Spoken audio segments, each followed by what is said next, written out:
Bonjour et bienvenue à tous dans ce premier podcast sur la méthodologie juridique. Leçon 1, Introduction et éléments de théorie. Chapitre 1, Introduction. Section 1, Les principes directeurs de la méthodologie juridique. Les trois sources documentaires du droit. On y retrouve la législation. C'est l'ensemble des règles générales de conduite édictées par les autorités auxquelles l'ordre juridique reconnaît cette compétence.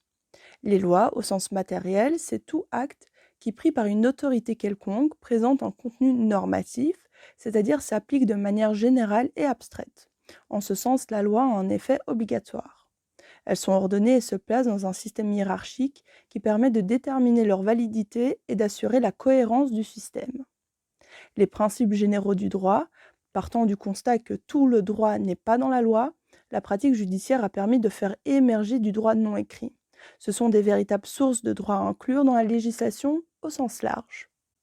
Les règlements, à savoir les arrêtés royaux et ministériels, élaborés par le pouvoir exécutif, doivent respecter les lois, les décrets et les ordonnances, qui eux sont élaborés par le pouvoir législatif, qui eux-mêmes doivent respecter la Constitution. La deuxième source documentaire du droit est la doctrine. C'est l'ensemble des publications par lesquelles des auteurs commentent une matière juridique déterminée. Il n'y a pas d'autorité officielle, peut être écrite par un professeur, un avocat, un conseiller juridique. Une opinion doctrinale n'engage qu'un auteur. Les auteurs de doctrine n'ont reçu dans l'ordre juridique aucun pouvoir d'édicter des règles contraignantes au droit, ni de rendre des décisions contraignantes au droit. Dans les types, on a donc des ouvrages, des articles de revue, notes d'arrêt dans une revue. Les auteurs peuvent être un professeur, un avocat, un conseiller juridique en entreprise, etc. La troisième source documentaire du droit est la jurisprudence. La jurisprudence, c'est l'ensemble des décisions prises par les juridictions. Le juge, l'auteur, consigne par écrit la solution du litige qu'il a jugé, ainsi les motifs de cette décision jurisprudentielle. Donc la loi édicte, le juge applique, la doctrine commente. Les interactions que ces sources entretiennent entre elles. La doctrine aide pour trancher un litige, dans des commentaires doctrinaux, ce qui mène à la jurisprudence. Cette même jurisprudence commente le droit vécu et appliqué pour aboutir à la doctrine.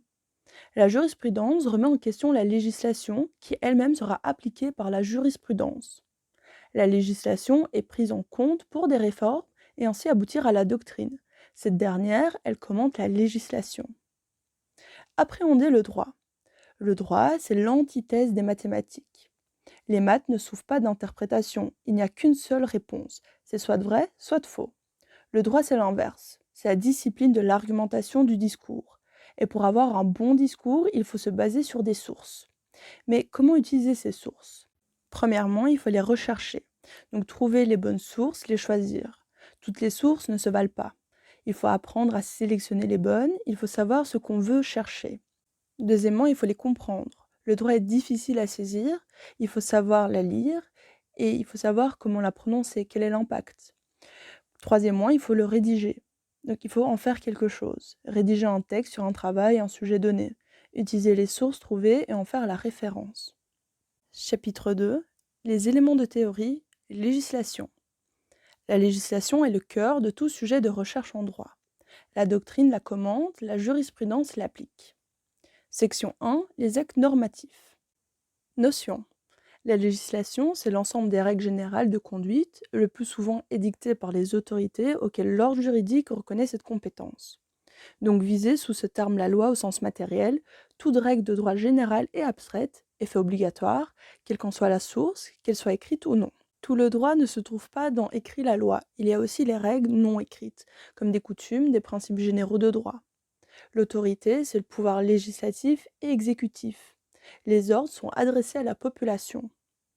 La norme, c'est tout commandement qui est revêtu d'un caractère général et abstrait, avec effet obligatoire, erge omnes, adressé à la population. Typologie. Premièrement, on a le niveau constitutionnel. Deuxièmement, le niveau législatif, dans lequel on retrouve les lois spéciales, les lois formelles au sens strict adoptées par le pouvoir législatif fédéral, les lois formelles au sens large adoptées par les organes législatifs fédérés, l'intensité de ces lois est équivalente à celle des lois formelles au sens strict. On y retrouve des décrets des communautés flamandes, françaises et germanophones, des décrets des régions flamandes et wallonnes, des ordonnances de la région Bruxelles-Capitale, des décrets de la Commission communautaire française, donc la COCOF, les ordonnances de la Commission communautaire commune, la COCOM. Troisièmement, nous avons les niveaux réglementaires, donc les arrêtés royaux pris par le roi et arrêtés ministériels adoptés par les ministres du gouvernement fédéral, les arrêtés pris par les gouvernements communautaires et régionaux, et arrêtés pris par les collèges des commissions communautaires, communes, la COCOM, et françaises, la COCOF, et les membres de ces organes collégiaux. Quatrièmement, c'est le niveau réglementaire décentralisé, où on retrouve les règlements et arrêtés de la Commission communautaire française, la COCOF, de la Commission communautaire commune, la COCOM, et de la Communauté communautaire néerlandaise, la COCON. Il y a aussi les règlements et ordonnances provinciaux, les règlements et ordonnances communaux, et tout ce qui est local, donc tout ce qui est lié aux provinces. Section 2, les principes généraux, la recherche normative. Le lien entre recherche normative et actualité juridique. Il faut toujours trouver la loi en vigueur aujourd'hui. Il faut se référer aux réglementations telles qu'elles existent depuis leur dernière modification. Le seul droit qui compte, c'est le droit à jour. La précaution fondamentale d'un juriste est donc de retrouver, à propos du sujet étudié, là où les normes en vigueur. Instabilité et complexité. Il y a 3 facteurs de complication. Le premier, c'est l'inflation normative, les modifications, les abrogations. Le système normatif évolue constamment, et cette évolution ne cesse d'accélérer à inflation législative.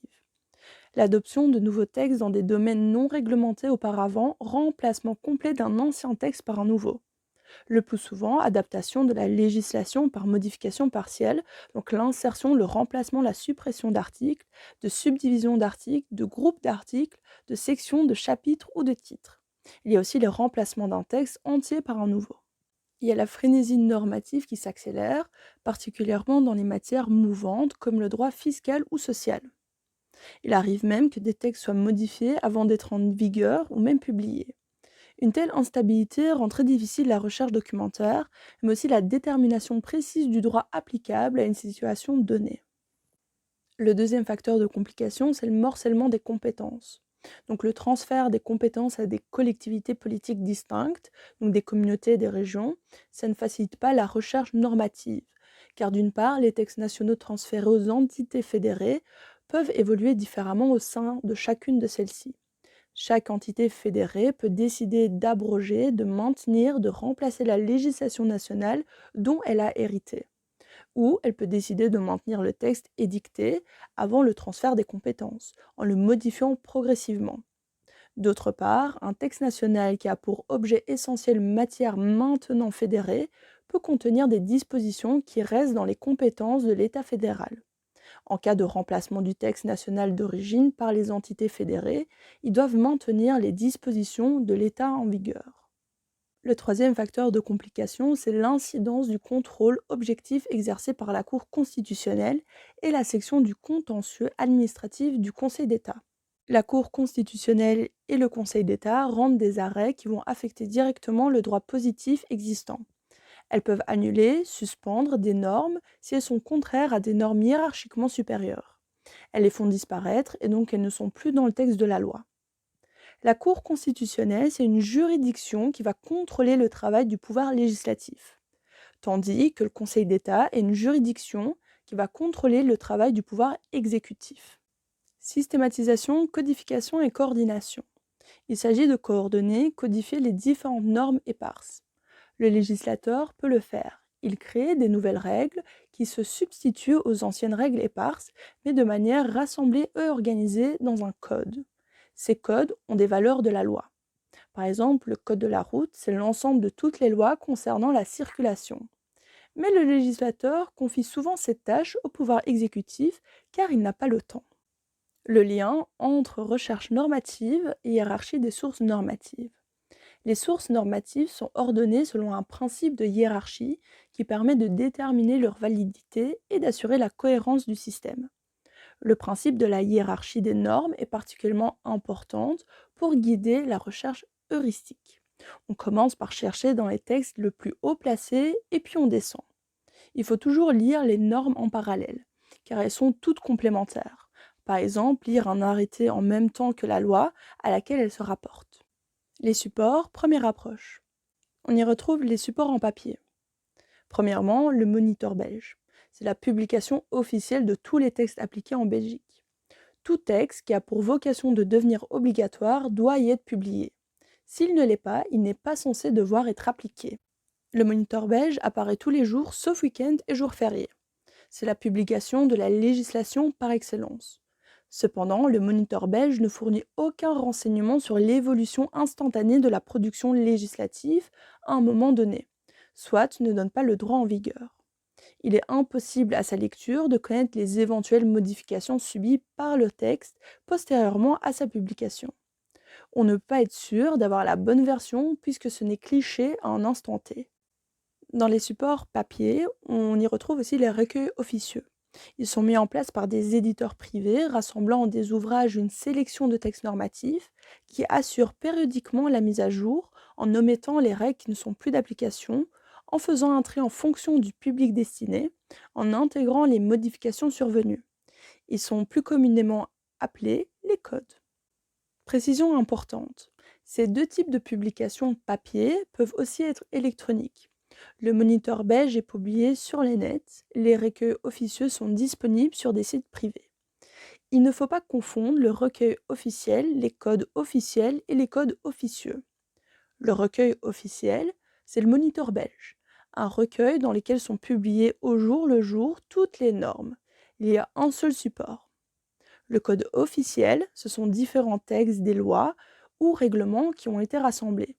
Le code civil, le code pénal, toutes ces normes qui ont pour objet de codifier des textes. C'est de la législation par nature. Les codes officieux, c'est un support réalisé par une entreprise privée, donc non officiel, par exemple le code BAC, mais peut contenir aussi bien des codes officiels que des actes normatifs. Les supports informatiques. Il y a des plateformes publiques, donc gratuites, comme le Moniteur belge, le site de la législation belge, mais il y a aussi des plateformes privées, donc payantes, comme Jura, Stradalex. Ces dernières brassent autant de la législation que de la doctrine. L'avantage qu'elles sont en ligne est qu'elles sont très régulièrement mises à jour. Section 3. Les travaux répertoires des actes normatifs. Notion. Les travaux préparatoires contiennent l'ensemble des documents relatant les étapes de l'élaboration d'une norme et plus précisément d'une loi adoptée par le législateur fédéral ou fédéré. Il s'agit de tous les débats, etc. En 2016, une loi réclamant une plus grande transparence vis-à-vis des travaux préparatoires a été imposée. Jusqu'alors, ils étaient inexistants ou du moins n'étaient pas rendus publics. Typologie. Chaque assemblée, au fédéral, la Chambre des représentants et le Sénat, consigne les activités législatives qui se déroulent en son sein. Pour les deux, les travaux préparatoires sont classés en 3 catégories. Les documents parlementaires, donc les documents préparatoires qui servent de base au vote des lois. Les annales parlementaires, donc c'est le compte rendu intégral, compte rendu analytique, donc c'est la relation intégrale ou résumé des débats publics de l'Assemblée concernée. Le bulletin des questions-réponses, c'est la relation des questions posées par les membres de l'Assemblée concernée et des réponses apportées par les ministres et secrétaires d'État. Il ne s'agit pas, à proprement parler, de travaux préparatoires. Le support, ils ont disparu en format papier, ils sont disponibles sous format électronique, via le site de l'Assemblée concernée, et pour les avis de la section de la législation du Conseil d'État via le site de celui-ci depuis 2017.